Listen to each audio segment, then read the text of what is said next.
Olá a todos, professor Abner aqui, e hoje nós vamos começar a tratar do equilíbrio dos corpos rígidos, ok? Então, nas aulas anteriores, nós definimos propriedades importantes sobre os corpos rígidos, né? Nós investigamos como que, dada uma força aplicada em um corpo rígido, o que pode ocorrer com um estado de movimento desse corpo rígido, correto? Então nós sabemos que um corpo rígido ele pode sofrer um movimento de translação, né, no espaço tridimensional, então ele pode transladar entre as três direções do espaço tridimensional ou para uma direção que é a composição dessas três direções, né, uma direção qualquer, ou seja, nesse espaço tridimensional, e um corpo rígido ele pode também rotacionar por qualquer eixo que passe por esse espaço tridimensional. Então ele tem 3 graus de liberdade de translação e tem 3 graus de liberdade de rotação. Bem, então a partir disso nós definimos aí várias consequências de forças quando são aplicadas aos corpos rígidos, como, por exemplo, o momento de uma força, como um momento de um binário, como o próprio binário, vetor binário, e como reduzir esse sistema de forças aplicadas sobre um corpo rígido, por exemplo, a um sistema de força, de uma única força em um binário. Agora nós vamos pegar todos esses conhecimentos que nós adquirimos previamente e vamos focar no equilíbrio dos corpos rígidos, ok? Então, para um corpo rígido, a condição de equilíbrio estático, que é o nosso objetivo durante todo esse curso, significa que um corpo sobre sobre o nosso estudo, ele não translada ou rotaciona, né? Podemos dizer assim. Ele não vai transladar e ele não vai rotacionar, dadas as forças aplicadas sobre tal corpo rígido. Ou seja, se nós temos forças sobre esse corpo rígido, nós teremos alguma outra consequência sobre esse corpo rígido que vai manter ele num estado de equilíbrio ou estático, né? De estado de equilíbrio estático, na verdade, né? Porque o equilíbrio ele pode ser dinâmico também, né? Mas nós estamos tratando aqui do equilíbrio estático. Então, as condições necessárias e suficientes para que o equilíbrio estático de um corpo rígido são que as resultantes das forças aplicadas sobre esse corpo rígido e os momentos dessas forças, seja qual for o ponto em que essas forças são aplicadas sobre o corpo rígido, e o seu momento de força em relação a qualquer ponto ou eixo desse corpo rígido, elas deverão ser nulas. Elas deverão ser nulas. Basicamente é isso. Isso se resume, se nós escrevermos isso, quantificar isso em equações, que o somatório das forças aplicadas sobre esse corpo rígido, onde essa força, esse vetor força, pode ser aplicado cada uma em um ponto diferente desse corpo rígido, se nós fizermos a soma vetorial de todas essas forças, terá que ser igual a zero. Isso também significa que a somatória das componentes x, as componentes x dessa força deverão ser iguais a zero, né? Da componente y igual a zero também e das componentes em z iguais a zero, a somatória, né, igual a zero também. E que o momento, né, o vetor momento de uma força, aí eu coloquei em relação a um ponto O qualquer, esse ponto pode ser um ponto O, ou pode ser um ponto A, ou pode ser um ponto B, pode ser qualquer ponto desse corpo rígido. O somatório desses momentos, dessas forças, também será igual a zero. E isso se resume a escrever o momento, né, como produto vetorial de RI vetorial FI, isso tem que ser igual a zero, e as suas componentes, independentemente, elas também deverão ser igual a zero. Né? O somatório das componentes em X, dos momentos de força, o somatório das componentes em Y do momento dessas forças, e o somatório das componentes em Z, desses momentos dessas forças, todas serão igual a zero, né? Serão igual a zero. Bem, prosseguindo, então,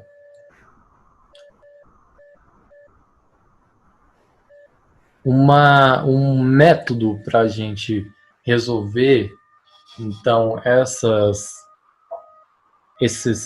situações em que o corpo está em equilíbrio estático, né? Um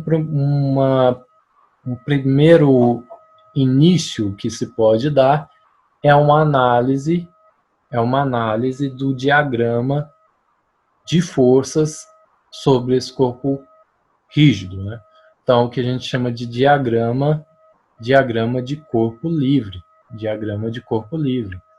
né? A análise de equilíbrio, ela pode ser aplicada para 2 dimensões ou 3 dimensões. Isso vai depender do problema. Às vezes, a gente pode analisar as forças sobre um corpo rígido em 2 dimensões, e isso é suficiente para nós descrevermos tudo que nós precisamos sobre aquele corpo rígido. Ou, às vezes, nós vamos precisar das 3 dimensões. Isso vai depender de como que essas forças atuam sobre esse corpo rígido. Se essa força ela tem componentes apenas em duas direções, então nós podemos tratar em 2 dimensões. Se essa força aplicada sobre o corpo rígido, ela precisa necessariamente ter uma terceira componente, ou seja, ela ter 3 direções, então nós vamos precisar tratar esse corpo rígido em 3 dimensões, né? Mas o primeiro passo é a criação de um diagrama de corpo livre. Então, como exemplo, eu peguei aqui uma estrutura, essa estrutura aqui que é uma estrutura, digamos, de uma construção, né, uma estrutura metálica, e sobre ela está aqui sustentando um peso, uma massa, né, na verdade, uma massa de 2.400 quilogramas, que vai corresponder a um certo peso, né, a um certo peso, que aí o peso é uma força, né. Bem, essa estrutura ela também tem uma massa, tá? Então, essa estrutura ela também acaba, pela ação da gravidade, tendo uma força-peso atuando sobre ela. Essas duas forças, essa força-peso que vai ter devido a essa massa de 2.400 quilos, e essa força-peso devido à massa dessa estrutura, são forças externas que atuam sobre esse corpo rígido, né? Uma força externa devido à ação da gravidade, como nós já vimos anteriormente. Então, o que a gente precisa identificar primeiro são essas forças, né? Primeiro a gente precisa identificar essas forças e descrever o ponto de aplicação delas, né? Então, o ponto de aplicação da força peso sobre esse corpo que vai apontar na direção, né, tendendo que gostaria de fazer com que esse corpo caísse, certo? Que é o que a gente colocou aqui e foi dado o valor. Aqui está 23,5 kilonewtons, né, porque deve ter multiplicado 2.400 kg por 9,8. Não fiz essas contas, mas acredito que a diferença do valor deve ser por conta disso, tá? Então, a gente tem essa força que está sendo aplicada nesse ponto aqui, e a força peso dessa estrutura metálica. Como que a gente faz para definir, né, descrever de forma correta a força aplicada sobre essa estrutura metálica? Bem, ainda não é o nosso foco aqui mostrar qual que é o centro de massa ou o centro de gravidade. Aqui nós vamos chamar mais de centro de gravidade, mas a mesma coisa que o centro de massa. Nós podemos resumir a força sobre essa estrutura metálica a um ponto. Esse ponto é o ponto de centro de gravidade desse corpo. Mas nós não vamos nos preocupar ainda em como calcular o centro de gravidade desse corpo, tá? Mas nós temos uma outra força que aponta aqui nesse sentido, para baixo, sobre o ponto G, que seria G de gravidade, né? O centro de gravidade desse corpo.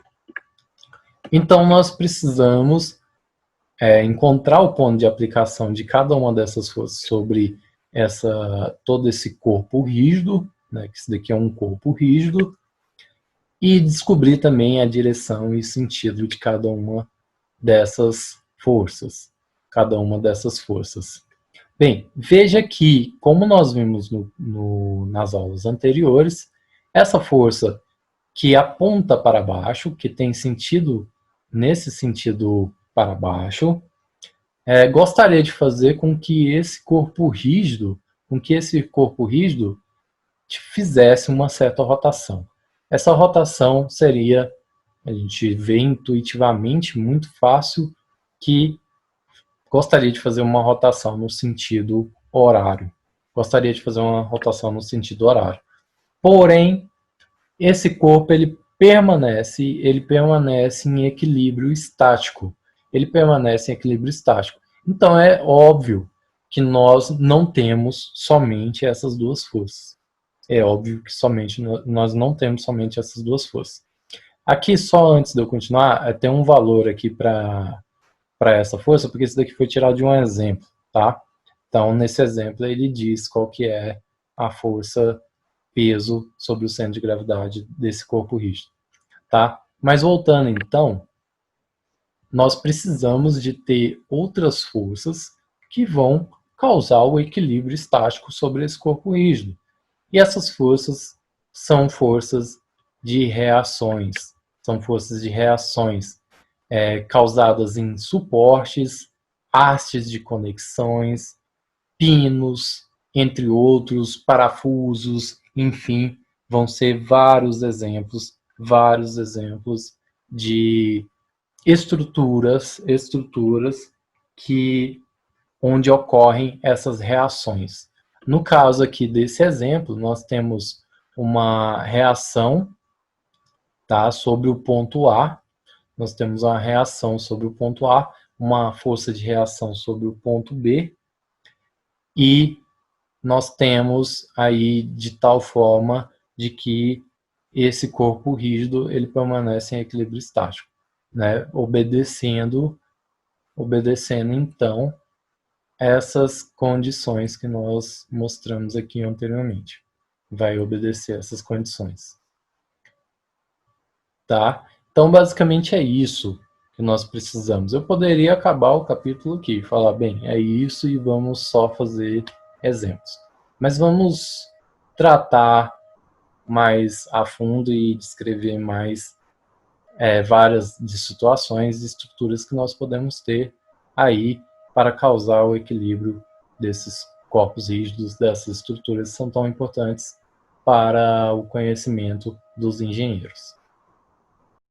Bem, vamos analisar então algumas reações em apoios e conexões para uma estrutura bidimensional, que a gente pode tratar um caso bidimensional, né? Não que a estrutura seja bidimensional, porque não vai existir uma estrutura bidimensional, né?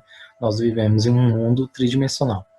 Mas quando se diz estrutura bidimensional, entende-se que a gente pode tratar a força como sendo uma força com duas componentes, né? Não vai precisar de uma terceira componente.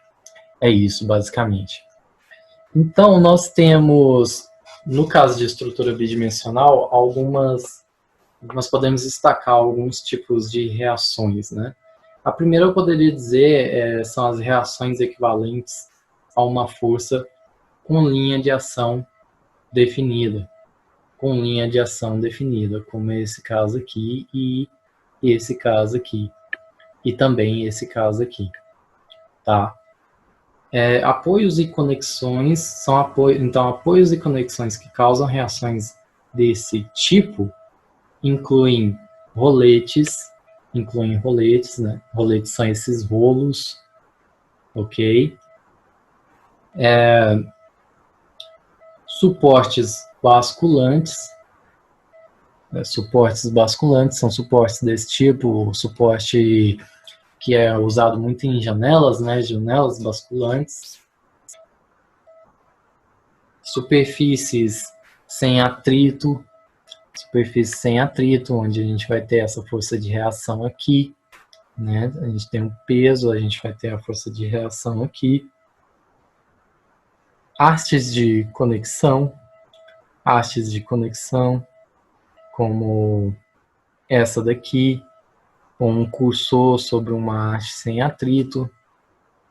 Cabos curtos, né? Cabos curtos também são exemplos, aqui indicando a força, essa força com linha de ação conhecida, ao longo de um cabo ou de uma haste, né? De um cabo ou de uma haste. Aqui a força com linha de ação conhecida, perpendicular à haste ou à fenda, né? E pinos sem atrito em fendas, né? Pinos sem atrito em fendas. Bem, cada um desses apoios e conexões pode impedir um movimento em uma direção apenas.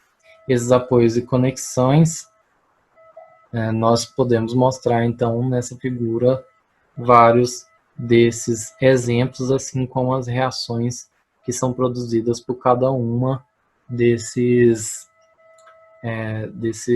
vamos dizer, desses apoios e conexões, né? Apoios e conexões são a palavra correta para descrever isso daqui. Cada uma dessas reações, elas envolvem, então, uma incógnita a saber, a intensidade da reação, que deve ser representada por a gente vai representar aí por uma certa letra. A linha de ação da reação é conhecida e deve ser indicada claramente no diagrama de corpo livre, então é importante a gente descrever corretamente o diagrama de corpo livre, como eu mostrei agora anteriormente. O sentido da reação deve ser como mostra essa figura, o sentido da reação deve ser como mostra essa figura, para os casos de uma superfície aí sem atrito, né?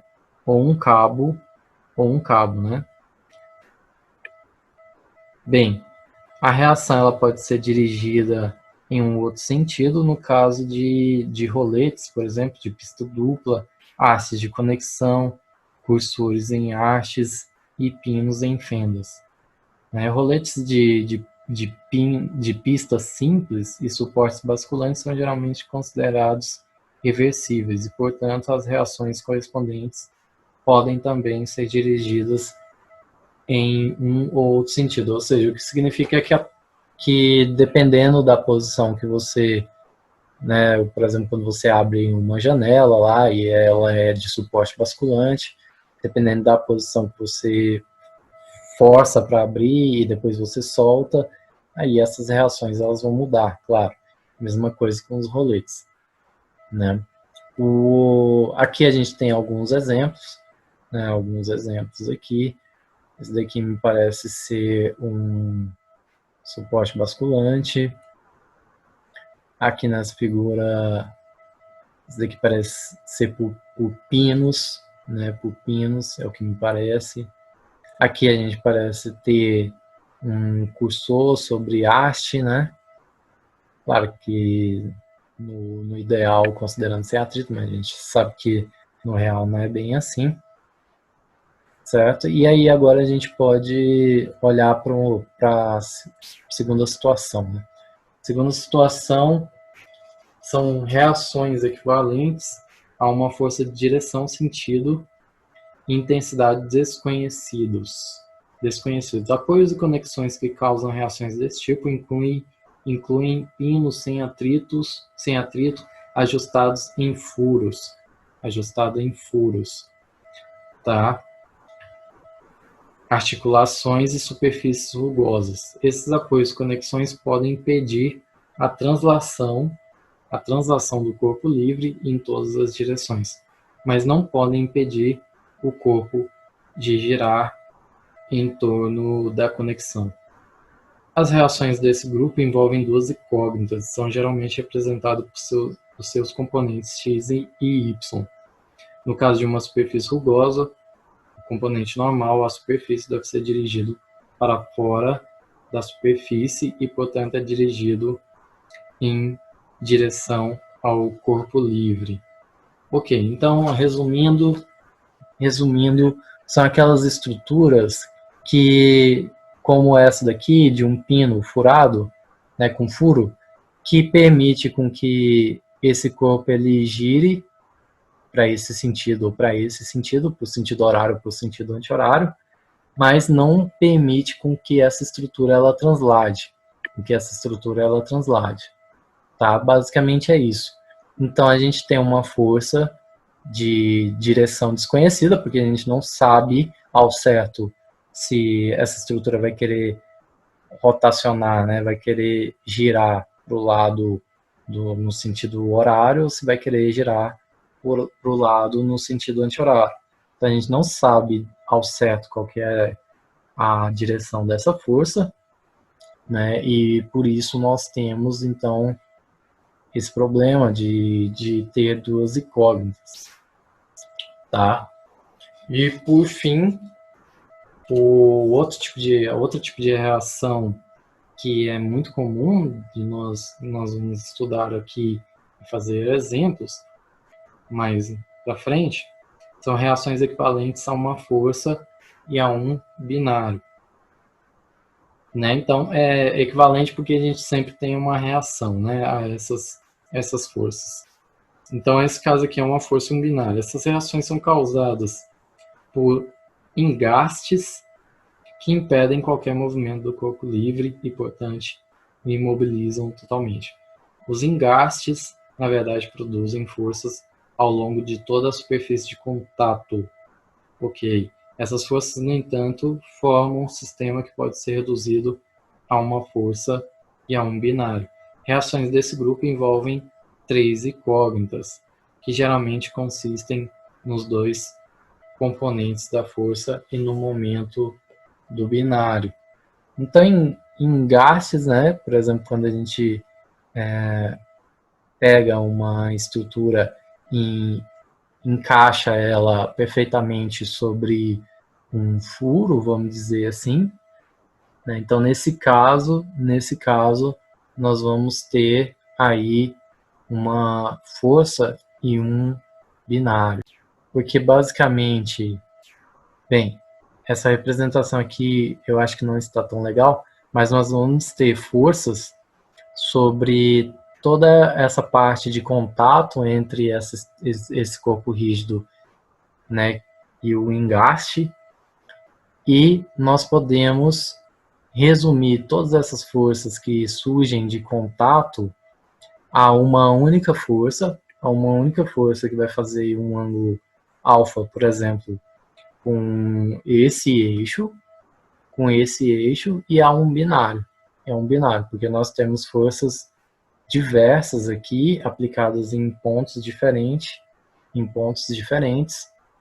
e nós vimos no capítulo anterior que forças aplicadas em pontos diferentes de um corpo rígido, nós podemos reduzir isso a uma força em um binário, simplesmente, né?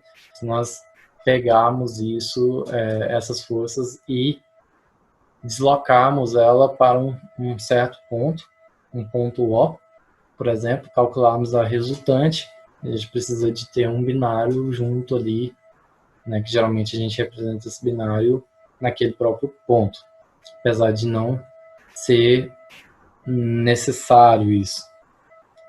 Aqui nós temos exemplos dessas estruturas. Acredito que aqui é um exemplo de força binário, onde nós devemos ter várias forças aqui. Nessa estrutura aqui a foto não está, digamos, completa, mas essa estrutura ela está com um engaste, né, sobre esse rochedo. Então, sobre esse rochedo nós temos várias forças, nós podemos reduzir isso a uma força em um binário. Bem, dado isto, nós podemos falar um pouco, então, sobre o equilíbrio de um corpo rígido em duas dimensões. Né? Falar, então, sobre o equilíbrio de um corpo rígido em duas dimensões. Então, aqui nesse exemplo, nós temos uma treliça, né? E sobre ela estão aplicadas a força P sobre o ponto C, a força Q sobre esse ponto aqui, uma força S sobre o ponto D. Bem, e esse corpo, ele está em equilíbrio, ela é mantida, então, no lugar por um pino em A, ela é mantida no lugar por um pino em A e um rolete em B. O pino impede o ponto A de se mover, exercendo na treliça uma força que pode ser decomposta em componentes AX e AY. Então, essas forças aplicadas, elas acabam gerando, né, essas forças P, Q e S. E, além disso, a gente tem que considerar que essa treliça ela tem uma dada massa e, com isso, ela tem uma certa força-peso que age sobre seu centro de gravidade. Então, todas essas forças que são externas, a gente vai ter uma reação sobre o pino em A. Uma reação sobre o pino em A que tem componentes, obviamente, a x e a y, porque nós estamos tratando de um caso bidimensional. O rolete ele impede a rotação da treliça em torno desse ponto A. Impede com que essa treliça rotacione em torno do ponto A. E, consequentemente, se gostaria de rotacionar no sentido horário em relação ao ponto A, nós temos uma reação B nesse sentido aqui, que reequilibra para não rotacionar no sentido horário em relação ao ponto A, né, exercendo essa força então vertical B. O diagrama de corpo livre da treliça está mostrado então nessa figura aqui. Bem, veja que as forças P, Q e S, elas têm essas direções aqui, então elas têm componentes, elas possuem componentes em Y no sentido negativo de Y e em X no sentido negativo também, né?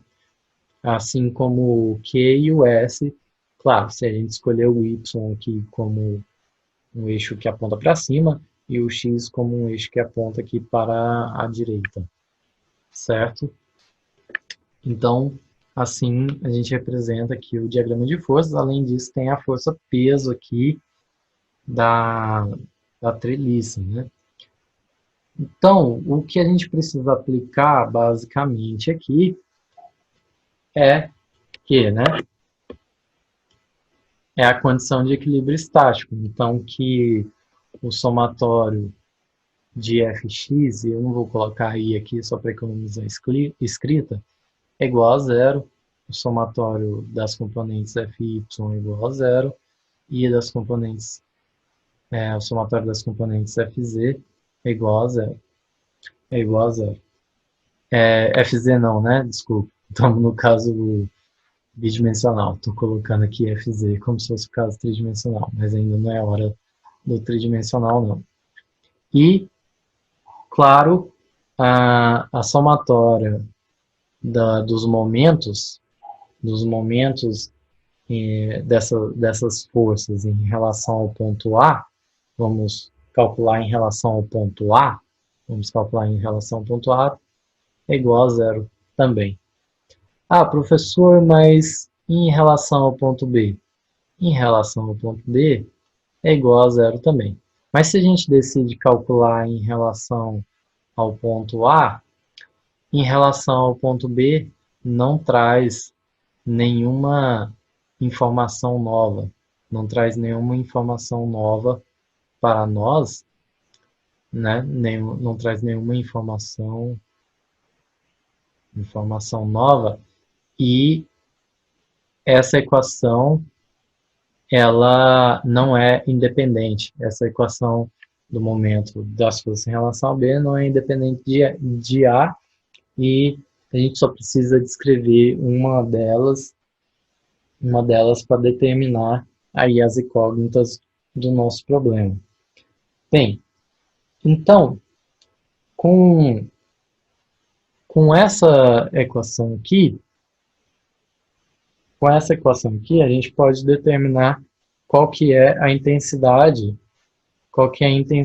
da reação B. Tá? A direção a gente já sabe, e o sentido, né? Porque nessa equação nós vamos ter aí as informações suficientes para determinar esse B. Nessa equação nós não vamos conter as informações sobre a x e a y, né? Então as reações AX e AY nós vamos obter dessas duas equações aqui. Dessas duas equações aqui nós vamos obter a x e a y. Então veja que nós temos um sistema de uma, né, primeira, segunda e terceira equação. Nós temos um sistema de três equações e temos três incógnitas. Que nós queremos descobrir. Quem são essas incógnitas? São as reações AX, AY e a intensidade da reação B, né? Que é a reação em B. Então nós temos três equações, três incógnitas, nós conseguimos determinar completamente nossas incógnitas. E qualquer outra equação que a gente possa tirar de informação desse sistema, ela não é necessária para determinar. Então, pessoal, em resumo, o que nós temos aqui, novamente, nesse exemplo, né, é um pino em A, e esse pino em A, então, permite que essa treliça, ela rotacione, né, poderia permitir que essa treliça rotacionasse. Nós temos roletes em B, que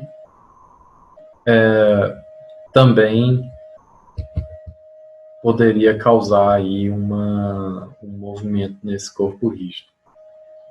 Com isso, as reações que nós temos para manter esse corpo em equilíbrio, no ponto A é uma reação AX, né, que a direção vai ser essa, porque nós sabemos as direções PX, QX e SX. O sentido, né? O sentido nós sabemos. E em Y o sentido será esse, porque nós sabemos quais são os sentidos de PY, QY e SY pelo diagrama desse corpo rígido, né? O diagrama livre desse corpo rígido. E temos uma reação em B também. Por conta de ter esses roletes. Então, o que vai equilibrar são essas forças em Y, com essas reações em Y, e essas forças em X, essas componentes em X, com essa reação em X. Lembrando que ainda tem a força-peso dessa treliça sobre o centro de gravidade desse corpo rígido. Novamente, alertando então que nós temos 3 incógnitas para descobrir e nós podemos construir 3 equações, né, um sistema de 3 equações, nós podemos descobrir cada uma dessas incógnitas. E são várias configurações de 3 equações que nós podemos descrever para esse sistema ou qualquer outro sistema que a gente venha estudar, que a partir deles nós somos capazes de descobrir quais são essas incógnitas. Bem, como parte final dessa aula, vamos falar então das reações estaticamente indeterminadas e vinculações parciais.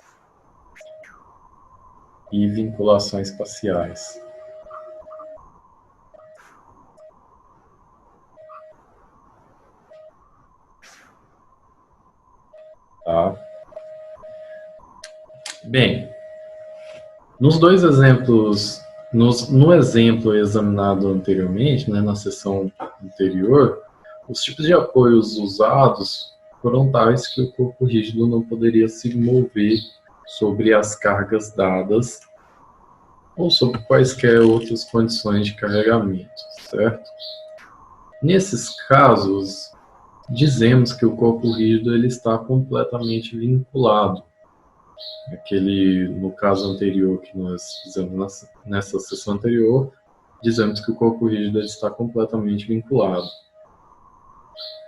Né? Essas reações correspondentes àqueles apoios lá, elas envolviam 3 incógnitas, né? Como eu disse anteriormente, podiam ser determinadas resolvendo 3 equações de equilíbrio, só aplicar as condições de equilíbrio. Quando essa situação ocorre, dizemos que as reações são estaticamente determinadas. Então, caso anterior, um caso de reações estaticamente determinadas.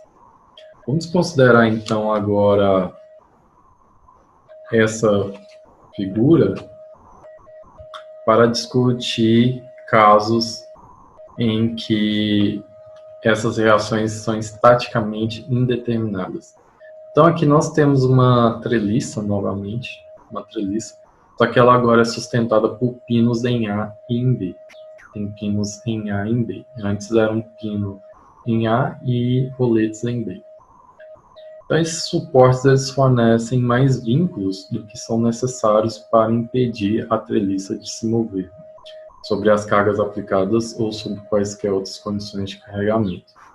Porque se você sabe o que é uma treliça, então essa treliça ela pode se mover agora em torno do ponto B, tanto na direção com uma força de reação em X, como uma força de reação em Y. Assim como nós tínhamos anteriormente, só o pino A que permitia com que a treliça pudesse se mover com uma força, né, tanto na direção em X como uma força na direção em Y, né? Esse movimento de rotação, certo? Então, nós observamos também, a partir daquele diagrama de força, a partir desse diagrama de força aqui, que a partir desse diagrama de força aqui, a gente observa que nós temos quantas reações agora permitidas, né? Nós temos a reação AX, AY, BX e BY, né? Todas forças de reações. Então, vetores, né? Nós temos, então, 4 forças para descrever, 4 forças de reações, porém, esse é um problema bidimensional, é um sistema bidimensional, e nós podemos tirar 3 equações. Então, nós temos 4 incógnitas, né, e podemos tirar 3 equações possíveis das equações de equilíbrio para poder descrever esse corpo. Então, com 4 incógnitas e 3 equações, no sistema de 3 equações, nós não conseguimos determinar todas as nossas incógnitas. Então, uma vez, conforme apresentamos anteriormente, né, só estão disponíveis essas 3 equações de equilíbrio independentes, né, mas há mais incógnitas que equações. Então, não conseguimos determinar todas. Enquanto as equações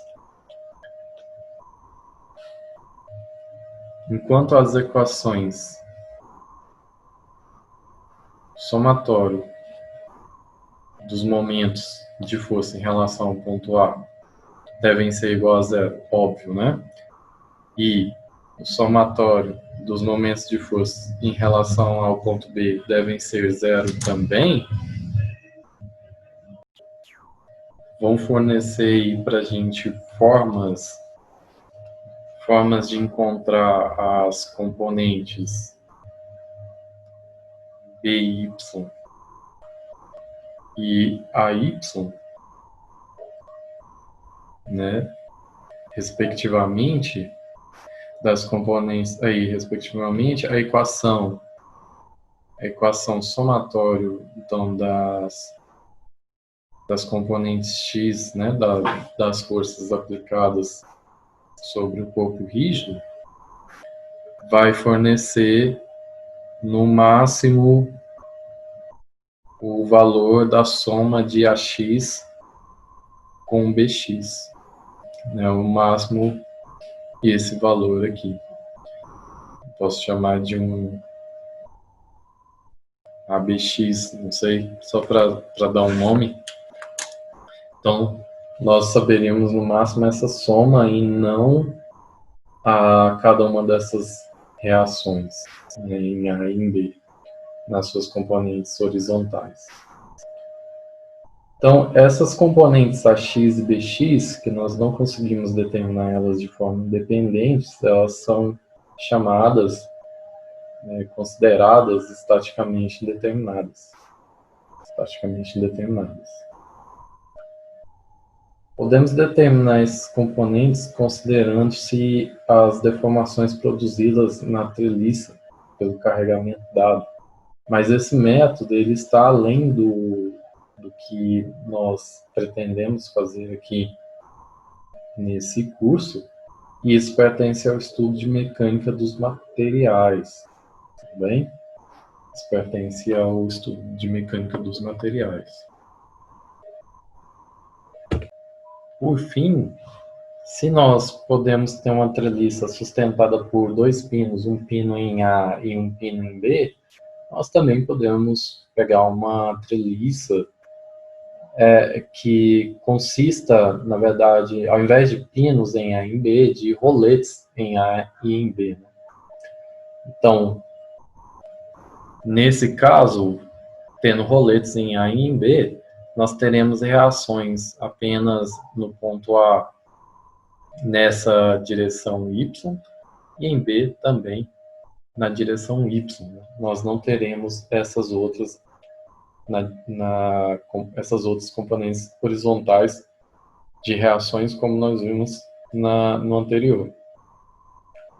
De forma evidente, os vínculos fornecidos por esses apoios, eles não são suficientes para impedir o movimento da treliça, né?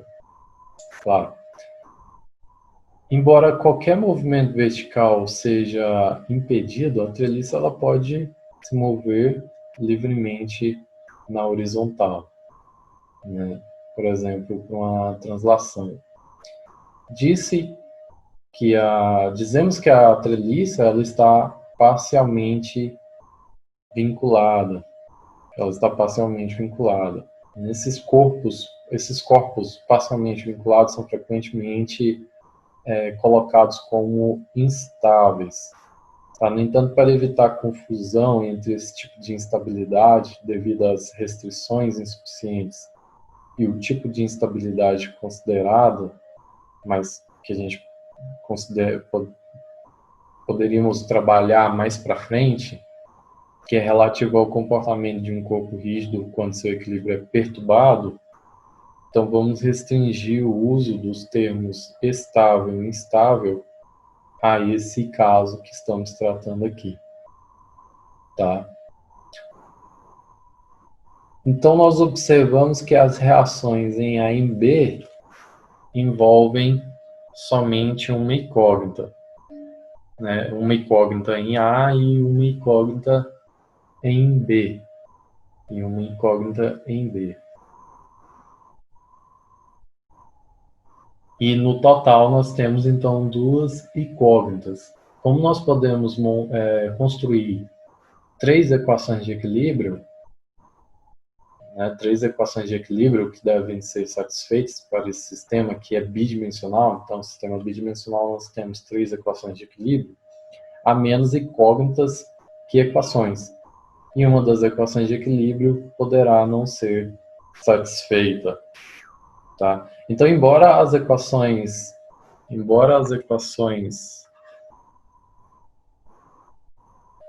somatório de MA igual a zero e somatório de MB igual a zero possam ser satisfeitas por meio de uma escolha apropriada das reações em A e em B, então a soma das componentes Fx, das componentes das forças em X horizontais ser igual a zero, não será satisfeita, a menos que a gente saiba, que a gente conclua que a soma dessas componentes horizontais das forças aplicadas são nulas.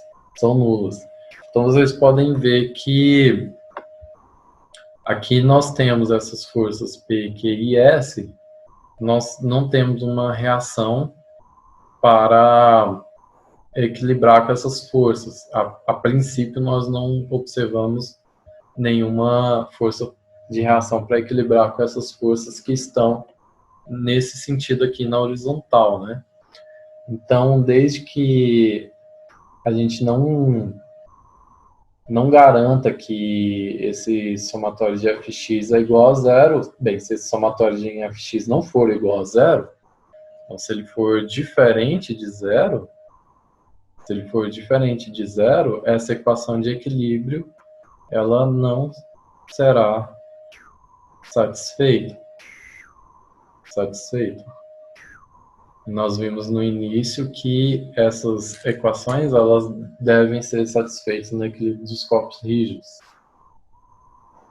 Certo? Então, observamos, a partir disso, que o equilíbrio da treliça, nessa figura, não pode ser mantido em condições gerais de carregamento. Né? É essa questão de ser instável, né? Mas que nós vamos ver aqui parcialmente vinculado. Nessas situações, dizemos parcialmente vinculadas para não confundir a palavra estável, instabilidade, com outros conceitos. Então, nós concluímos a partir daí que para um corpo estar completamente vinculado e as reações em seus apoios serem estaticamente determinadas, devem haver tantas incógnitas quanto equações de equilíbrio. Então, a verdade é essa. Se as equações de equilíbrio são satisfeitas, nós temos número de incógnitas para descobrir, ou seja, o número de componentes de forças de reações para descobrir iguais ao número de equações de equilíbrio. Então, esse corpo rígido ele está completamente vinculado, né, e suas reações são estaticamente determinadas. Quando essa condição não é satisfeita, Então, a gente sabe que esse corpo rígido ele não está completamente vinculado ou as reações em seus apoios não são estaticamente determinadas, né? Também é possível que o corpo rígido não esteja completamente vinculado e que as reações sejam estaticamente indeterminadas, né? Bem,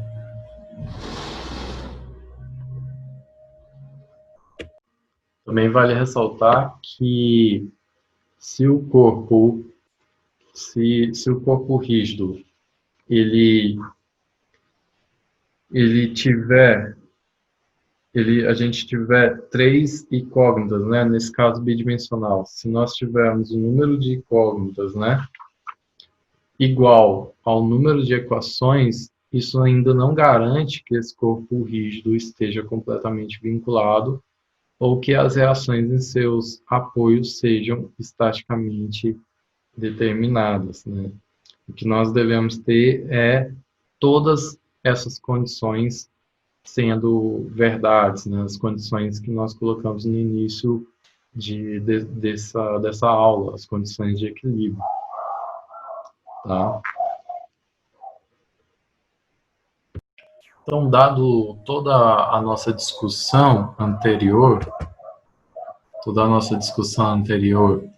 sobre equilíbrio dos corpos rígidos, agora é interessante a gente voltar naquele primeiro exemplo dado no início da videoaula e fazer realmente visualizar isso através dos cálculos, né? Aplicar as condições de equilíbrio dos corpos rígidos e fazer um exemplo. Então, vou pegar aquele primeiro exemplo lá, daquela estrutura metálica com um peso aqui, né, nesse ponto, com o peso dessa estrutura sobre o ponto do centro de gravidade desse corpo rígido, que nós vamos ver mais para frente, centro de gravidade, e as reações que são geradas no ponto A e as reações que são geradas no ponto B.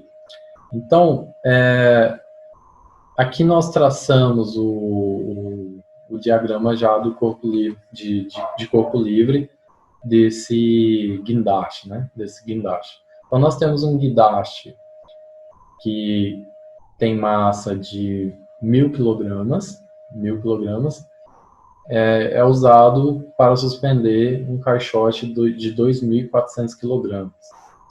Ele é mantido na posição indicada na figura por um pino em A e um suporte basicamente em B. O centro de gravidade do guindaste, que não precisamos nos preocupar nesse momento em descobrir onde é o centro de gravidade, está localizado em G. Ele já deu a localização do centro de gravidade para nós.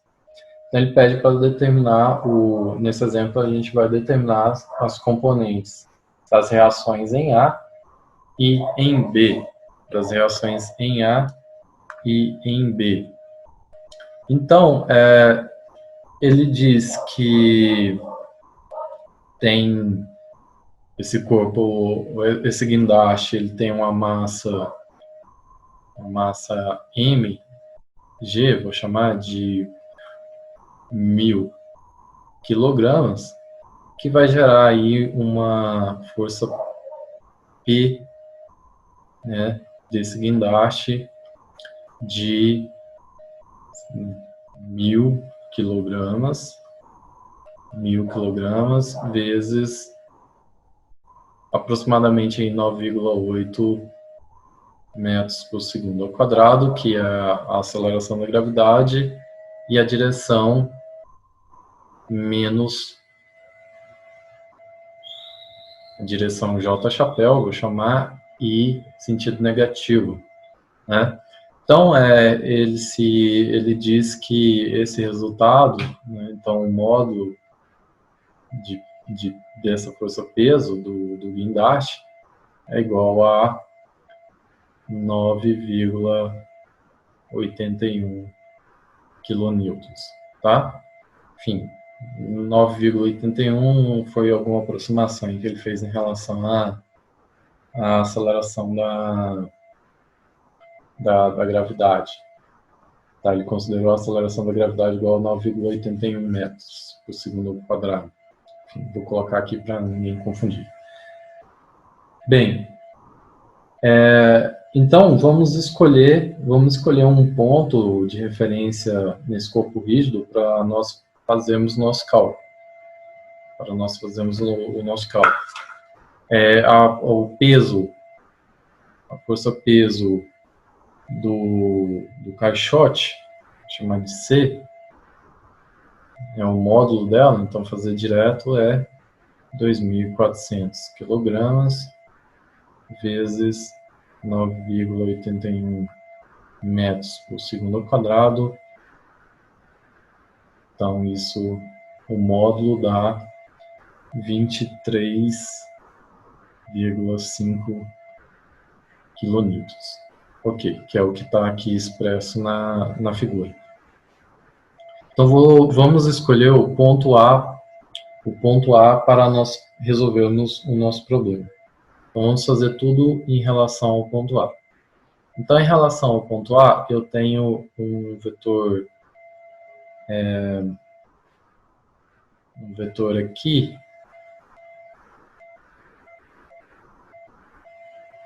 aqui, que eu vou chamar de RAB, certo?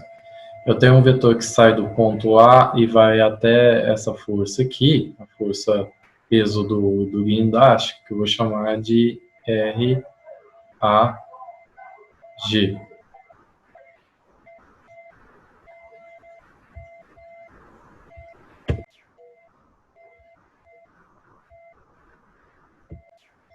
E aqui eu vou colocar de outra cor, eu tenho um vetor distância R, que vai do ponto A até o ponto onde é aplicada a força peso do caixote, que eu vou chamar de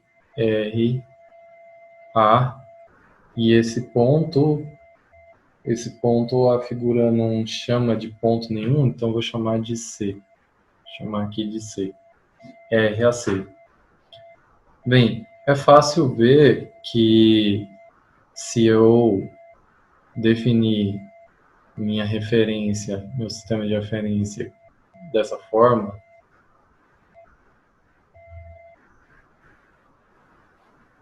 tentar desenhar aqui sendo Y e aqui o X, né, que RAB, ele tem componente apenas em Y, né, igual a menos 1,5 J chapéu. Está no sentido negativo pela minha escolha. O RAG tem componente em X igual a 2 metros, então vou chamar 2 e chapéu, isso daqui tudo em metro, né? 2 e chapéu, mais a componente em Y, que na verdade eu não conheço. Então vou chamar de YAG, J chapéu. E RAC, a componente em X é 6, lembrando isso tudo está em metros, tá? 6 e chapéu. E em Y também não conheço. YAC, J chapéu. Né? Então, se eu estou fazendo em relação ao ponto A, o somatório de MA é RAB vetorial B mais RAG vetorial PG mais RAC vetorial PC, certo? Então, o que a gente pode observar desse momento em A, né? Então, esse momento em A, pela condição de equilíbrio, ele tem que ser igual a zero. Né? Igual a zero, vetor nulo, né? Bem, o que a gente observa é que as componentes YAG, a componente YAG, ela é paralela ao módulo de PG. E, portanto, YAG, que tem direção J, vetor PG é igual a zero. E a mesma coisa acontece para o YAC, a componente YAC, que é paralela ao, na verdade, ao vetor, né? Paralela ao vetor PC. Portanto, o produto vetorial dessa componente YAC, que está na direção J chapéu, vetorial PC, também é igual a zero. Também é igual a zero. Então, a gente não vai precisar dessas componentes. A gente vai precisar só das componentes desses vetores em X. Em X. Logo, nós sempre teremos produto vetorial de I por J ou J por I, né? I por J, né? Vai ter J por I também. Vai ter J por I também por causa do RAB. Por causa do RAB vetorial B, né? Bem, outra coisa que eu quero atentar aqui, que vocês podem já estar se perguntando, essa componente AX teria que ser esse sentido mesmo? Bem, a princípio a gente não sabe o sentido, então a gente vai determinar pelas contas, pelas as condições de equilíbrio, nós vamos conseguir determinar quem que é o AX. Bem, nós sempre teremos, então, I vetorial J ou J vetorial I. E isso resulta na direção Z, né? Algumas componentes vão estar no sentido positivo e outras componentes no sentido negativo, mas a direção vai ser a Z, vai ser a direção cachapéu. Então, eu posso pegar essa soma toda em módulo, né? Então, soma de MA será B vezes menos 1,5 metros menos 9,81 quilonewtons, deixar em quilonewtons mesmo, vezes 2 metros, e aí você precisa fazer, eu não vou fazer, mas você precisa fazer os produtos vetoriais corretamente para não errar o sinal, né? Menos 23,5 quilonewtons vezes 6 metros, e isso pela condição de equilíbrio, tem que ser igual a zero. Então daqui eu consigo determinar quem é a intensidade de B, então quem é o módulo de B. O módulo de B, ele é 107,1 quilonewtons. E ele aponta na direção, né? Então ele vetorialmente é 107,1 quilonewtons e chapéu. Porque ele deu positivo, né? Porque ele deu positivo. Então, pela minha escolha, ele aponta no sentido positivo da direção X. Então veja que, como eu disse anteriormente, pela equação de equilíbrio da soma dos momentos das forças, a gente consegue determinar a reação no ponto B. Bem, para encontrar o AX e o AY,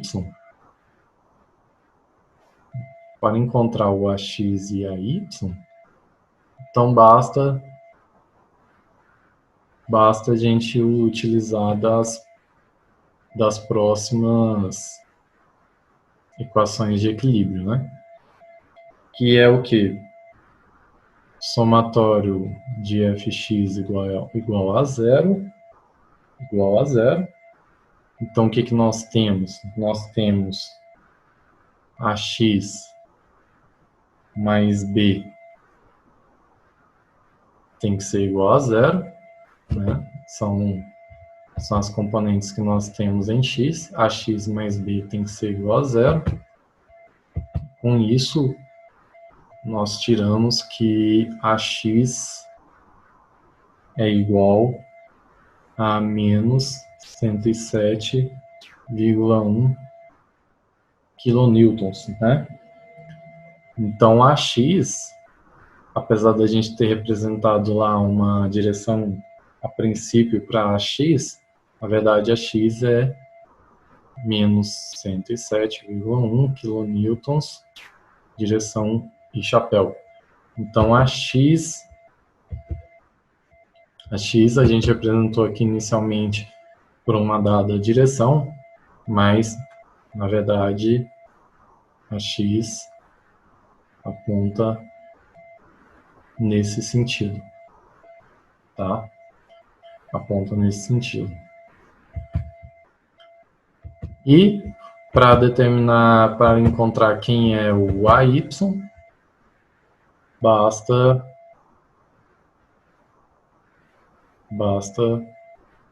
aplicar a condição de equilíbrio na direção Y.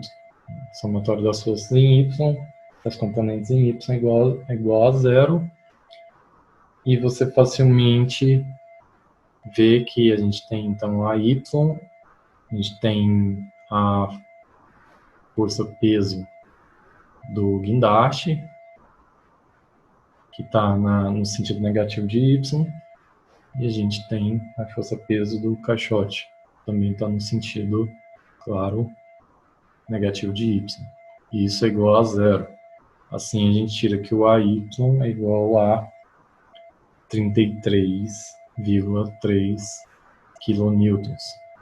Na forma vetorial, está, claro, tem que estar no sentido positivo de J, chapéu, para equilibrar com essas forças em Y, né? Então veja que é simples, Ah, mas como que a gente pode verificar que os nossos resultados estão corretos? Nós podemos pegar e calcular, por exemplo, o momento dessas forças em um outro ponto, em relação a um outro ponto, né? Nós podemos, por exemplo, considerar o ponto B. E aí eu incentivo vocês a verificarem que, se você fizer em relação ao ponto B, bem, todos os momentos vão estar na direção Z, né? Mas aí tem que tomar cuidado com qual o sentido de cada um desses momentos. Mas você é capaz de mostrar que isso dá menos 9,81 kilonewtons vezes 2 metros, né? Tem que fazer o produto vetorial certinho. Veja que os vetores das distâncias agora vai ser de B para cada uma daquelas forças, né? E não de A para cada uma daquelas forças. Isso menos 23,5 kilonewtons vezes 6 metros, mais 107,1 quilonewtons vezes 1,5 metros. Então, eu peço para tomar bastante cuidado quando você muda o ponto, também vai mudar o vetor o vetor distância entre o ponto e a força, né? Vai mudar aqui no caso do ponto B, vai mudar o sentido, o sentido desses vetores de distância. E você pode verificar facilmente que isso dá zero. Então, assim, a gente verifica, a gente prova que as nossas soluções desse sistema de equações, elas estão corretas. Bem, o que eu tinha para vocês era isso para hoje. Então, a videoaula termina aqui. Nós vimos, então, o início aí de equilíbrio dos corpos rígidos, que a gente está aplicando. Basicamente, são os mesmos conceitos adquiridos nas aulas anteriores, só que agora aplicando especificamente para condições de equilíbrio estático de um corpo rígido. Então, ficamos por aqui. Um abraço a todos e até a próxima. Deixem aí comentários, dúvidas e tal.